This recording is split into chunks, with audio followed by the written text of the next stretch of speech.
Buttons किस मकसद के लिए होते हैं? For selection. सही है, सिलेक्शन के लिए बटन्स हमारे पास मौजूद होते हैं, मतलब किसी भी आइकन को हमने सेलेक्ट करना है तो हमारे पास बटन होते हैं, हम इन बटन्स को प्रेस करेंगे। सही है, जॉयस्टिक में बटन्स कहाँ पर मौजूद होते हैं? ऑन द टॉप और on the front like a trigger. Joystick में जो बटन्स होते हैं वो टॉप, जॉयस्टिक की टॉप पर मौजूद होते हैं, ऑन अ फ्रंट पर, लाइक अ ट्रिगर की तरह। ऑफन यूज्ड, ये अक्सर यूज होती हैं फॉर द कंप्यूटर गेम्स में, एयरक्राफ्ट कंट्रोल्स में, एंड द 3D नेविगेशन और 3D नेविगेशन में। सही है कि ये किन किन में यूज़ होती हैं? हमारे पास जॉयस्टिक्स कंप्यूटर गेम्स में हम इनको यूज़ कर सकते हैं, एयरक्राफ्ट कंट्रोल में यूज़ कर सकते हैं, 3D नेविगेशन में हम इनको यूज़ कर सकते हैं। उसके बाद हमारे पास आया स्टाइलस। ठीक है, स्टाइलस में हम कह सकते हैं कि instead of pointing at the screen directly, एक small pen like plastic stick is used to point and draw on the screen. तो मतलब कि स्क्रीन पर डायरेक्टली ड्रा करने की बजाय हमारे पास एक small pen like plastic stick, small pen होता है जो कि प्लास्टिक की स्टिक की तरह का होता है, इसको यूज़ करते हैं टू पॉइंट और ड्रा करने के लिए ऑन द स्क्रीन। सही है, दिस इज़ यूज्ड, ये यूज़ होता है किसमें? PDA में, एस में, but they are also being use in the some laptop computers. ये कुछ लैपटॉप कंप्यूटर्स में भी यूज़ हो सकता है। स्टाइलस क्या होता है कि ये एक स्मॉल पेन होता है like the pointers to draw directly on the screen. सही है, स्टाइलस एक स्मॉल पेन है जिसको हम यूज़ करते हैं, जो कि पॉइंटर की तरह का होता है, जिसको हम यूज़ करते हैं क्या करने के लिए? ड्रा करने के लिए directly on the screen. Clear.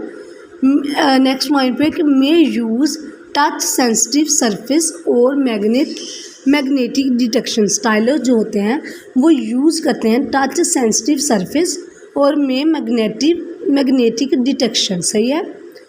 Next point, use in the PDA, ये यूज़ होते हैं personal digital accountant. PDA stands for personal digital accountant, tablets में, PCs में, कंप्यूटर्स में, एंड ड्राइंग द टेबल्स, और ड्राइंग करने के लिए टेबल्स को।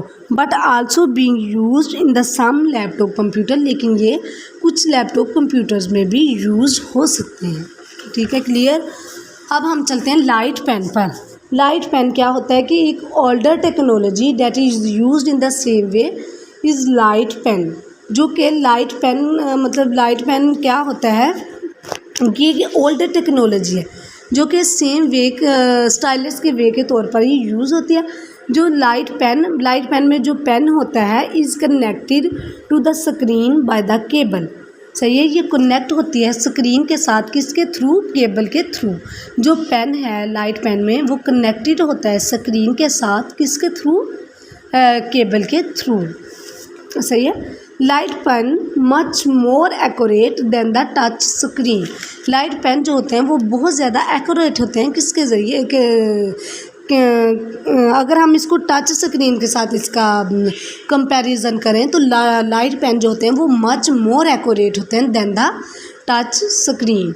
तो अब इसकी स्लाइड पर इसको पॉइंट वर्ड टू वर्ड पढ़ लेते हैं कि नाउ रियली यूज़। लेकिन लाइट पेन ये है कि वो अब काफ़ी कम यूज़ होता है, बहुत ज़्यादा यूज़ होने वाली ये डिवाइस नहीं रही। Light pen now really use the light from screen to detect the location.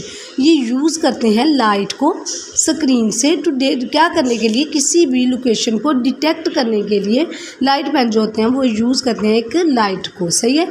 Light pen जो होते हैं इसमें ये होता है कि ये कनेक्टेड होता है स्क्रीन के साथ, किसके ज़रिए? लाइट के ज़रिए, पेन के ज़रिए, एक केबल के ज़रिए। तो ये लाइट को यूज़ करते हैं स्क्रीन पर लोकेशन को डिटेक्ट करने के लिए।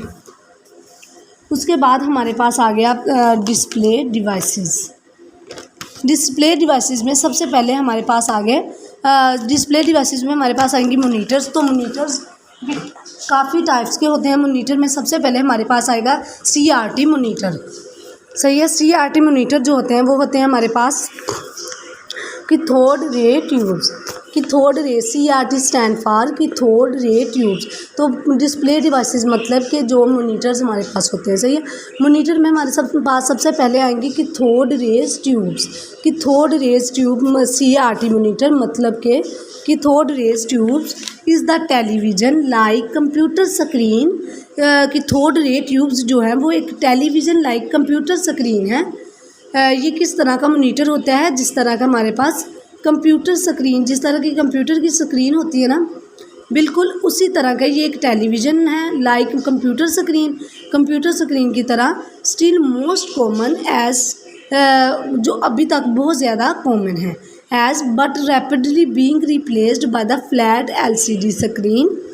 लेकिन इसको बहुत तेज़ी के साथ इसको रिप्लेस किया जा रहा है किसके साथ, flat LCD screen. Cathode rays tubes क्या होती हैं, कैथोड रेज ट्यूब जो है वो एक टेलीविज़न है किस तरह का, कंप्यूटर स्क्रीन का। स्टिल मोस्ट कॉमन, जिसको अभी तक बहुत ज़्यादा कॉमन यूज़ किया जा रहा है। तो कैथोड रेज ट्यूब जो होती हैं ये वर्क करती हैं कि it works as a similar way to the standard television screen.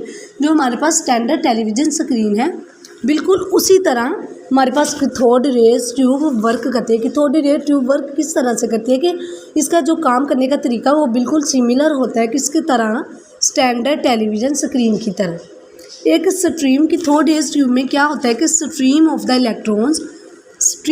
Electron is emitted from a electron gun. जो एक स्ट्रीम होती है इलेक्ट्रॉन्स की एक स्ट्रीम इम्प्टीड होती है इलेक्ट्रॉन गन में। कैथोड रेज ट्यूब में क्या होता है कि इसमें हमारे पास एक इलेक्ट्रॉन गन होती है। इलेक्ट्रॉन गन में से हमारे पास स्ट्रीम ऑफ द इलेक्ट्रॉन इम्प्टीड होती है, focused and directed by the magnetic fields, सही है। हिट फॉस्फोरस कोटेड स्क्रीन, फिर वो हिट करता है फॉस्फोरस कोटेड स्क्रीन को, विच ग्लो जो कि ग्लोज होती है। या डिस्प्ले डिवाइसेस में कैथोड रेज ट्यूब जो है वो यूज़ होती है in the TVs and the computer monitors में और कंप्यूटर मोनीटर्स में, सही है। समझ आ गई कि कैथोड रेज ट्यूब बेसिकली जो है ना ये एक टेलीविज़न ही है जो कि कंप्यूटर स्क्रीन की तरह होता है। ये वर्क करता है किस तरह से, एक स्टैंडर्ड टेलीविज़न स्क्रीन में। इसमें क्या होता है कि इसमें हमारे पास स्ट्रीम ऑफ द इलेक्ट्रॉन्स इम्प्टीड होती है फ्रॉम द इलेक्ट्रॉन्स गन से, सही है, जो कि जिसको फोकस किया जाता है मैग्नेटिक फील्ड्स में, फिर वो इसको हिट किया जाता है फॉस्फोरस और फिर ये ग्लो करती है। कैथोड रेज ट्यूब जो होती हैं वो यूज़ होती हैं TVs में और कंप्यूटर मोनीटर्स में, सही है। उसके बाद नेक्स्ट स्लाइड नंबर 10 पे चलते हैं। उसमें हमारे पास टॉपिक है flat panel screen. Flat panel screen में क्या होता है कि सबसे पहले हम देखेंगे हाउ इट वर्क्स, ये किस तरह से काम करती है। Top plate transparent and polarised. Top plate जो होती है इसमें प्लेट्स होती हैं, सही है। फ्लैट पैनल स्क्रीन में प्लेट्स लगी होती है। जो टॉप प्लेट होती है वो ट्रांसपेरेंट होती है और इसको पोलराइज्ड किया जाता है। Bottom plate reflecting. Top plate को क्या किया जाता है, इसमें दो प्लेट होती हैं, top plate and the bottom plate. Top plate को क्या करते हैं इसको हम ट्रांसपेरेंट और इसको पोलराइज्ड करते हैं। बॉटम प्लेट जो होती है इसको रिफ्लेक्ट किया जाता है, सही है। नेक्स्ट पॉइंट पे आते हैं कि light passes through the top plate. Light जो होती है वो पास करती है किसके ज़रिए, टॉप प्लेट के, एंड क्रिस्टल और क्रिस्टल के ज़रिए, एंड रिफ्लेक्ट बैक, और इसको रिफ्लेक्ट बैक किया जाता है टू आई, और फिर रिफ्लेक्ट बैक हो जाती है टू द आई, क्योंकि इसमें हमारे पास दो प्लेट्स होती हैं, top plate and the bottom plate. Top plate जो होती है उसको पोलराइज किया जाता है और जो बॉटम प्लेट होती है उसको रिफ्लेक्ट किया जाता है। जो लाइट होती है इसमें वो पास करती है किसके ज़रिए, टॉप प्लेट के, और फिर ये रिफ्लेक्ट कर जाती है बैक टू द आई में। Voltage applied to the crystal. Voltage होता है इसमें फ्लैट पैनल स्क्रीन में ये होता है कि वोल्टेज अप्लाइड किया जाता है टू द क्रिस्टल को चेंजेस पोलराइजेशन। ये जो वोल्टेज अप्लाई करते हैं हम क्रिस्टल को, ये क्या करता है कि जो पोलराइजेशन होती है उसको चेंज कर देता है, और हैंस कलर, और इस तरह फिर इसके कलर को भी चेंज कर देता है, सही है। क्योंकि जो लाइट है वो पास करती है किसके ज़रिए, टॉप प्लेट में, और फिर क्रिस्टल के ज़रिए, फिर रिफ्लेक्ट बैक कर दिया जाता है उसको आई में। तो इसको फिर एक वोल्टेज अप्लाइड किया जाता है, वोल्टेज अप्लाइड किया जाता है किसको, क्रिस्टल को। तो ये हमारी पोलराइजेशन और फिर कलर को चेंज कर देती है, सही है। उसके बाद हमारे पास आया नेक्स्ट स्लाइड नंबर 11। उधर हमारे पास टॉपिक है पेपर, ठीक है। Printing and the scanning. Printing में ये होता है कि image made from the small dot, image जो है इनको हम इमेजेस जो होते हैं इनको मेड किया जाता है फ्रॉम द स्मॉल डॉट्स के ज़रिए। ये अलाउज करते हैं एनी करैक्टर सेट और the graphic to be printed, सही है। ये अलाउ करते हैं कि किसी भी करैक्टर सेट को या ग्राफिक को टू बी प्रिंट होने के लिए ये अलाउ करते हैं। इसके कुछ फीचर्स होते हैं, क्रिटिकल फीचर्स, सही है। क्रिटिकल फीचर में हमारे पास आती है resolution, size and the spacing of the dots. Resolution में क्या आएगा कि हमने साइज़ और स्पेस ऑफ द डॉट्स कि हमने चेक करना है कि डॉट्स का साइज़ क्या है, उसकी स्पेस क्या है, सही है, उनके दरमियान स्पेस कितनी है। इसको मेजर किया जाता है इन डॉट्स पर इंच DPI, कि जो इसके साइज़ को मेजर किया जाता है डॉट्स पर इंच में, सही है। फिर उसका अगला फीचर आया स्पीड में ये होता है कि इसको यूजुअली मेजर किया जाता है इन पेजेस पर मिनट, सही है। रेजोल्यूशन में हम साइज़ को किस तरह से मेजर कर रहे थे कि मेजर इन डॉट्स पर इंच, इधर हम मेजर करें मेजर्स पर मिनट। इसका फीचर ये है कि इसकी कॉस्ट, सही है। पेपर में क्या होता है कि जो इमेजेस होते हैं इनको मेड किया जाता है स्मॉल डॉट, फिर ये अलाउ करते हैं किसी भी करैक्टर सेट को और ग्राफिक्स को टू बी प्रिंटेड। फिर इसके आए क्रिटिकल फीचर्स में हमारे पास था रेजोल्यूशन, स्पीड एंड कॉस्ट, सही है। रेजोल्यूशन में आया साइज़ और spacing of the dots, measures and the इनको मेजर्स किया जाता है इन द डॉट्स पर इंच। फिर आया स्पीड, सही है, यूजुअली मेजर्ड इन पेजेस पर मिनट एंड देन कॉस्ट। फिर हमारे पास आगे प्रिंटर्स की हमारे पास कुछ टाइप्स हैं, dot matrix printer, inkjet printers and the laser printer. Dot matrix printer ये यूज़ करते हैं लिंक्ड रिबन, लाइक अ टाइपराइटर। डॉट प्रिंटर जो होते हैं वो यूज़ करते हैं लिंक्ड रिबन को।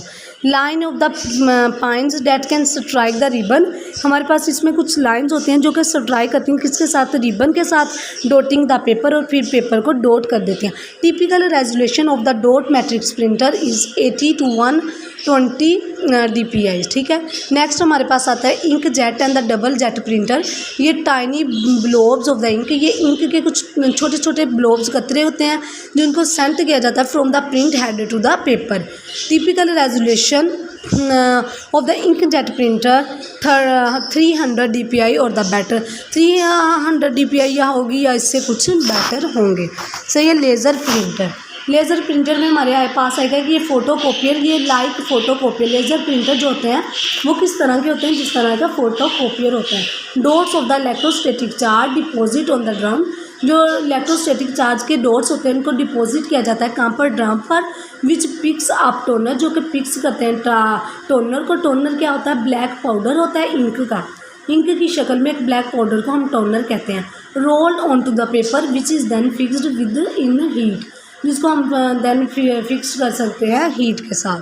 Typical resolution of the laser printer is 600 DPI और द बेटर, सही है। डॉट मैट्रिक्स की रेजोल्यूशन थी 80 to 120, इंक जेट की है 300 DPI और द बेटर, और लेज़र प्रिंटर की थी टिपिकली 600 और द बेटर, सही है। उसके बाद हमारे पास आ गया मेमोरी तो आपको पता ही है, मेमोरी एक ऐसा एरिया जिसमें हम अपने डाटा को स्टोर करते हैं, अपनी इंफॉर्मेशन को स्टोर करते हैं परमानेंटली या टेम्परेरी तौर पर, सही है। जो मेमोरी होती है ये इसमें हमारे मेमोरी में हमारे पास आता है RAM stands for the random access memory.